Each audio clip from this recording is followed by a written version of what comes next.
Kerala Blasters എന്ന ക്ലബിന്റെ കാര്യത്തിലേക്ക് വരുമ്പോൾ വില്ലൻ മാഗ്നം കൺഫ്യൂഷൻ തന്നെയാണ്. അവരിപ്പം ദാരിദ്ര്യമാണെന്ന് പറഞ്ഞ് കണ്ണീർ കഥകൾ പറഞ്ഞ് ആരാധകരുടെ കണ്ണിൽ പൊടിയിട്ട് നടക്കുന്നുണ്ടെങ്കിൽ പോലും അവര് ക്ലബിനെയും ആരാധകരെയും ഊറ്റാൻ പറ്റുന്നതിന്റെ പരമാവധി ഊറ്റിയ ശേഷവും ക്ലബിനെ പൊന്മുട്ട ഇടുന്ന താറാവിനെ പോലെയാണ് അവർ കാണുന്നതെന്ന് ഞാൻ നിങ്ങളോട് ഒരുപാട് തവണ പറഞ്ഞതാണ്. അവർ വലിയ തുകയ്ക്ക് മാത്രമേ ഈ ഒരു ക്ലബിനെ വിൽക്കാൻ ആഗ്രഹിക്കുന്നുള്ളൂ.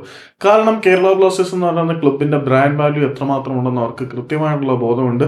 അത് യൂട്ടിലൈസ് ചെയ്യാൻ വേണ്ടിയിട്ടാണ് അവർ ടിഷ്യൂ പേപ്പറും ചിപ്സും ഗോലി സോഡയും വരെ ഇറക്കി ആരാധകരുടെ കണ്ണിൽ പൊടിയിട്ടുകൊണ്ടിരുന്നത്. പിന്നീട് സ്റ്റേഡിയത്തിന് പുറത്ത് കച്ചവടം ചെയ്യുന്ന കച്ചവടക്കാരുണ്ടല്ലോ, അവരെ വരെ അവര് പോലീസുകാരെ വിട്ട് ആട്ടി ഓടിച്ചിട്ട് സ്വന്തം നിലയ്ക്ക് ജേഴ്സി കുറഞ്ഞ വിലയ്ക്ക് വിറ്റും കാശുണ്ടാക്കാൻ ആഗ്രഹിച്ചിരുന്നു, ഉണ്ടാക്കിയിട്ടുണ്ട് എന്നുള്ളതൊക്കെ പറയുമ്പോൾ ഇവരുടെ ബിസിനസ് താല്പര്യങ്ങളെ കുറിച്ച് നമ്മൾ മനസ്സിലാക്കണം.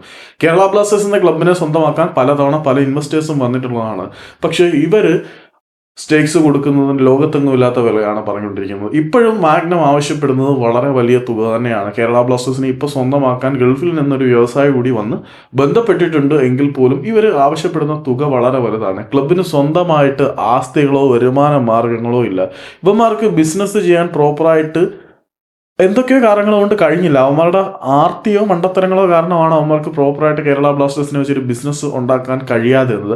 അതുകൂടാതെ ക്ലബിന് വേണ്ടിയിട്ട് അവർ ഇത്ര കാലമായിട്ടും ആസ്തികളൊന്നും ജനറേറ്റ് ചെയ്യുകയോ ഇൻവെസ്റ്റ് ചെയ്യുകയോ ചെയ്തിട്ടില്ല.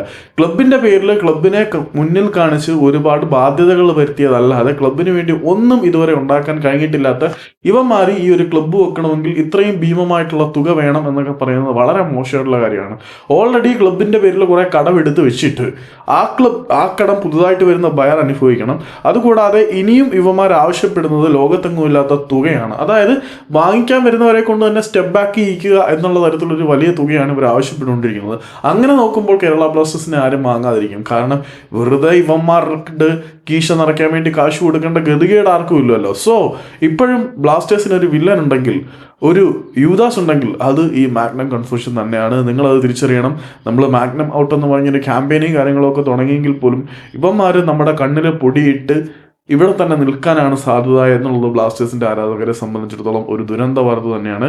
അവരിപ്പം ദാരിദ്ര്യത്തിന്റെ കണ്ണീർ കഥ പറയുന്നുണ്ടെങ്കിലും ശരിക്കും ബ്ലാസ്റ്റേഴ്സ് എന്ന ക്ലബിനെ ഉള്ളിൽ നിന്നും കാർന്നു തിന്നുന്ന ഒരു വൈറസിനെ പോലെയുള്ള ആട്ടിൻ തോലിട്ട ചെന്നായ്ക്കളാണ് ഈ കൺസോഷ്യം എന്ന് പറയേണ്ടി വരും.